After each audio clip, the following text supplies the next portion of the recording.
We're in Montreal today with LITA FORD. It's nice to have you back. Thank you. The last time you played here was a secret record show club gig, if you recall. Yeah. About 1989 or 88 or something like that. A long time ago. And then after that, you did one or two more albums, and then you disappeared for 15 years. So catch us up. What have you been doing? Oh, God. Well, I had two children. Okay. James and Rocco. And I moved to a deserted island in the Caribbean, and I've been there being a mom. Right.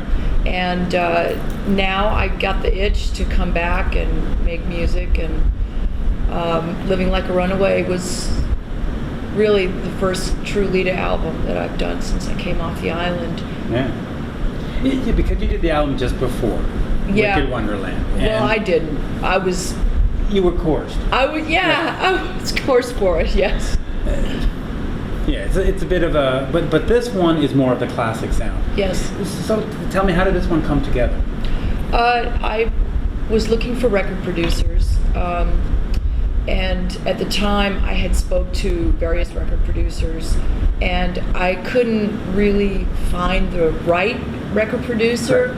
I wanted somebody who was really going to sink their teeth into this project and not lose focus on the record itself. Gary Hoey came to mind, and he called me one day and said, "LITA, I have a studio in New Hampshire. If you ever want to use it." I hung up the phone and I thought, Gary Hoey, okay, I'll try. And I got on a plane and I flew up from Fort Lauderdale, Florida to New Hampshire, and Gary and I started writing, and we really clicked. He really bought the best out of me as an artist, as a writer, as a singer, as a guitar player. It was amazing, and he ended up doing the entire project. So after we wrote the third song, we added the bitches back. Right. So we had 4 songs. We got a record deal with SPV. So at that point, Gary was locked in as a producer. Now, do you want to go back for the next? Is there going to be a next album, or is this sort of the last one, or like what's? Because I mean, you had 15 years off, so are we waiting another 15, or? Well, the 15 years off was for the kids. For the kids, and I'm not having any more children that I know about, and they're old enough now that they don't need me to watch them 24/7. So it's nice. It's nice to just be able to focus on what I love. Now, musically, this one is more in line with what you did in the past. Going forward, are you planning on doing different kinds of music, like a ballad album or an acoustic album, or is this what you really want to stay with? I'm not into the acoustic album. Although I wouldn't mind doing an acoustic show. I think those are always fun, but I don't see me doing an acoustic album. Mother is a very acoustic song, although it goes into the heavy bit in the middle. No, I love the harmonies on the guitars and the big riffs. And the big sound. Yeah. Now you did a song here, number 10, a song to slit your wrist by. It's sort of an odd choice. It's the Japanese bonus track to Motley Crue's Generation Swine. I mean, more obscure than that. But you covered a Motley Crue song. How did that song come to mind? Well, it's actually not a Motley Crue song. It was on the Motley album, though. Was it? It was. It was like I said, the Japanese bonus track. Oh, I didn't know that. Generation Swine, yeah. The weirdest thing happened with that song. I was sitting at my laptop one day, and it literally appeared on my desktop. And I looked and I thought, Nikki Sixx, a song to slit your wrist by. And I thought, I don't have any Nikki Sixx songs saved at my desktop. So I listened to it, and I thought, oh my God, I gotta do this. I have to do this song. So I emailed Nikki and I asked him, what is this song? Is this something that I can redo? Is this something that that you have to, keep for yourself, or was it something you would use for your book? Because I'd never heard it before. And Nicky said, no, he said, it's a song I wrote for my ex-wife 15 years ago. So I thought, perfect, I got to do it. So I did a more industrial version of the song, and of course I got Nicky's thumbs up, and Dave Darling, who's the co-writer on that song, he also gave me the thumbs up. Yeah. Now, right now you're on tour with Poison and Def Leppard, which runs somewhere into the end of August, early September. Yes. What are the plans for you after that? I'm really not 100% sure. I know there's a lot of overseas demand for us to come and play, a lot, and I don't see us turning that down. We are on the Monsters of Rock cruise that's in March. So there might be a full club tour coming on. Yeah, I think so. Wouldn't that be great? Yeah. Get back out there. Now, if we can, let's talk about some of the people you've worked with in the past. One of your early drummers was Eric Singer, who's obviously now in Kiss. Yes. Are you still in contact with Eric, or? Yeah, I just saw him recently. Let's see, it was the Rock and Roll Fantasy Camp. Right. And I got up and I was jamming, and it was Howard Leese was on guitar, I was on guitar, and Phil Suzanne, Rudy Sarzo. There was a bunch of musicians, and Eric was one of the drummers. So I turned around, I looked at him, and he looked at me like old times. It was cool. Yeah, before he became in Kiss, and you've also, you did that duet with Ozzy back in the day, which you've redone recently with Jeff Tate of Queens, right? Yes. Any plans on recording that with Jeff? No, that was just a live thing we did. Okay. What does that song mean to you? I mean, working with Ozzy, how was that? What do you want? You want me to throw your ball? Is her ball down there, a toy or something? Oh, there it is. If you throw it once, she's going to come back. That's okay. Hey, Susan, grab her, would you, please? I was going to say Mitch, but he's not standing over there. Don't worry, I'll throw it back that way. If you keep throwing it for her, she'll keep going. Close My Eyes Forever. That was a song that was written by mistake. Right. It really wasn't something that Ozzy and I had planned on doing. We were in the studio, we were recording, and Sharon and Ozzy came to the studio to give me a housewarming present, which was quite an interesting present. They gave me a life-size duplicate of Coco the gorilla from the San Diego Zoo. It's a stuffed animal. You still have it? No. I don't. I left it with somebody. It's huge. I mean, it's a life-size duplicate of a gorilla. It's like having a real gorilla around the house, But anyway, we wrote this song, and I said, Ozzy, what do you think of when you write or sing this song?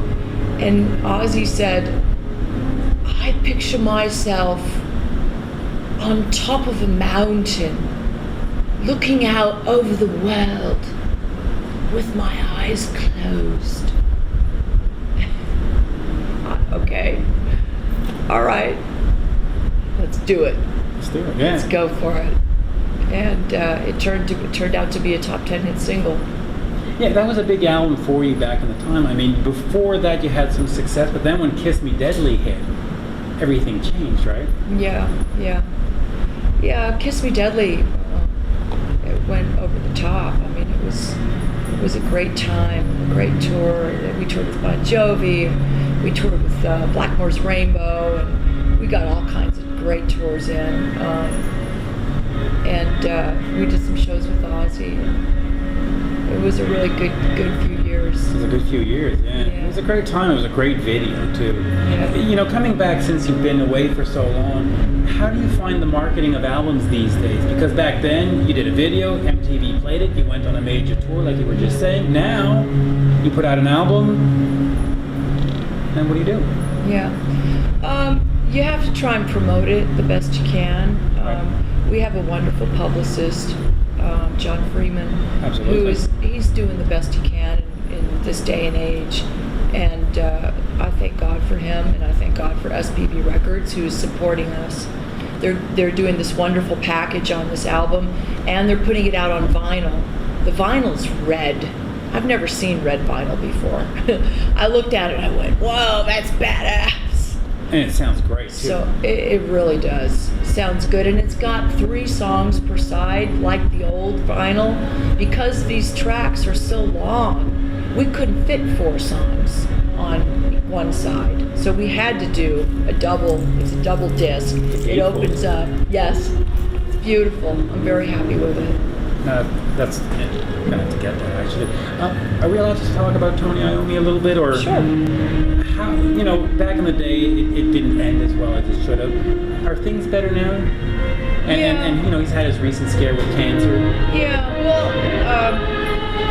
wait till the door closes. Tony is, I don't know if he remembers a lot of what really happened, because I read his book, Right. and it's not really accurate. It's almost... None of them are, though, right? I don't know. I wanted to read Ace Frehley's book, and I said, I doubt there's anything that's legitimate. Yeah, well, that one, you might be right. Tony, I have 2 sides. I look at him as my ex-lover, Right. and I look at him as the superhero guitar player. Right. And I like to remember him and think of him as a superhero guitar player for Black Sabbath. And he was my idol, and I was lucky enough to have had a relationship with him. And I think he's awesome as a guitar player. As a guitar player, sure. Yeah. And of course, these days with that recent cancer scare, it sort of brings it down to earth that it's like, Yeah. things could go at any time. So, Yes. So I'm glad to see that he's doing okay. What are the plans in terms of the next album? Are you planning on going back in the studio in March or April, or you're going to ride this one for a couple of years? I think there's a couple of years worth of this Absolutely. album. Yeah, I really do. I'm glad you say that. I think this is going to have a long life, and time will tell as far as different mixing, and we're going to do some different club mixes with Really? Hate and a song to slit your wrist by. We're going to do some of the underground rock clubs with all the loops and the vocals. Maybe get Tommy Lee to do that, since he's the DJ mixer. Oh, I'm sure he'd love it, because it's a Nicky song, one of them. And Hate is so nasty. Turned out so great. Now, are these yours? Yeah. What is- That's Chudo. Choosy. She likes to play with balls. And the white one is Rascal, because she's a little rascal. She's always in trouble. Now, I know Ricky Rocket's on the tour, obviously, with Poison, and he's into the whole PETA animal thing. Are you also in the same kind of vein as him, or? Oh, you gotta love animals. Absolutely. You gotta love them. I know Bret Michaels has his own line of animal toys. That's right, that just came out. Yeah. Do you have any in here? I do on the bus. Okay. Actually, what he has is a bus. It's a tour bus, and it's a stuffed squishy toy. And inside the bus are little people, and the dogs. You mean Ricky, Cece, and Bobby, so the dogs can. No, it isn't. It's Crue fans, Okay. and I forgot what the other one is. Oh, she knows there's chicken up there. It's Crue fans and I forgot who else, but there's 3 different kinds of people inside the bus, and then the dogs pull the people out and they get to play with them. They're little squeaky, plushy toys. We're gonna have to get one of those. Now, is there anything else that we need to plug? Website, Facebook page, Twitter account? Well, these are for sale. Oh, well, let's These talk about are, that. Seymour Duncan's. The Black Widow Warlock is, as of August, will be for sale. Okay. LITA Ford signature model. Okay. And they smoke. They absolutely smoke. I love them. I'm so pleased and so proud. Did you have a hand in the design? They took the design directly from my original Black Widow Okay. Warlock. I gave it to them, and they duplicated it exactly. But are you a So- guitar geek that you came in and said this? Oh, yeah. Okay. Absolutely, I did. I put the preamp in it. I made sure that they had this sort of tremolo unit. I didn't want it to have certain things that I don't like about guitars. So they really customized their guitars to make them exactly like the artist's guitars. I know they used Neil Giraldo and they used Kerry King, and they both came in and helped duplicate their models of their favorite BC Riches. Okay. So this was mine. Now, you said on sale in August through a website, or do people have to They'll run be out for to sale in stores, retail? music shops. Yep. Fantastic. Yeah. Is there a LITA You can FORD? pre-order them too. Through what?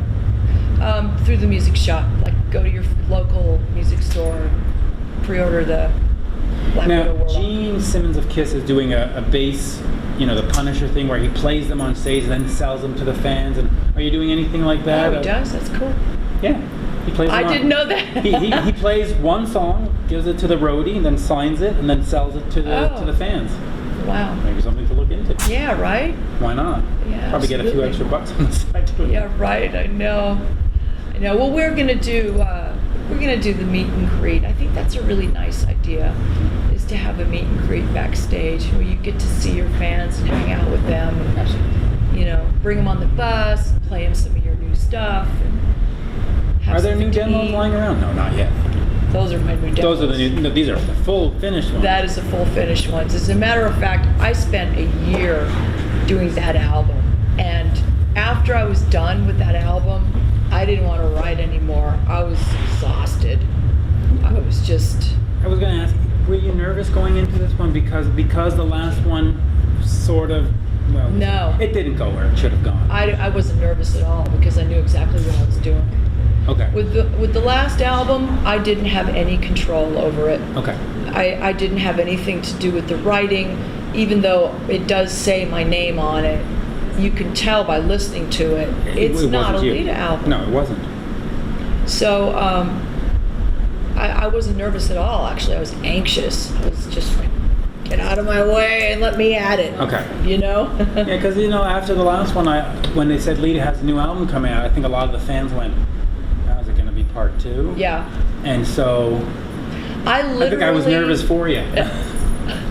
I know what you mean. I know exactly what you mean. I literally took the old albums that I had in storage because we were the record label, and I took them and I put them in a truck and I threw them away. I went around to all the dumpsters around town and I got rid of box loads. All of them I could find. Well, we're not going to be doing that for this one. No. This one is the rebirth of I LITA. just didn't want anybody to hear it. I thought, oh, no, this needs to be disposed of. This one, no, though. This one's good. Well, thank you for your time. You're welcome. Thank you. I listened to the downloads because I didn't have the album, but it's rock. Cool. It's really rock. Cool, thank you. Back in the day, listening to that album that she has here with Back in the Cave and Kiss Me Deadly. Yeah. Yeah. And unfortunately, we never got to see. This is my first time seeing you live Oh, because you Well- never came to Montreal, except for that I know. promotional Yeah. RCA gig in Yeah. 88 or 89. Or 89, yeah. God. Well, unfortunately, we don't have too long of a set, but Well, explain to Ricky you need an extra 20 minutes. I wish it was up to him because I know he'd give it to me. He's a good guy. Thank you again for your time. You're welcome. My pleasure.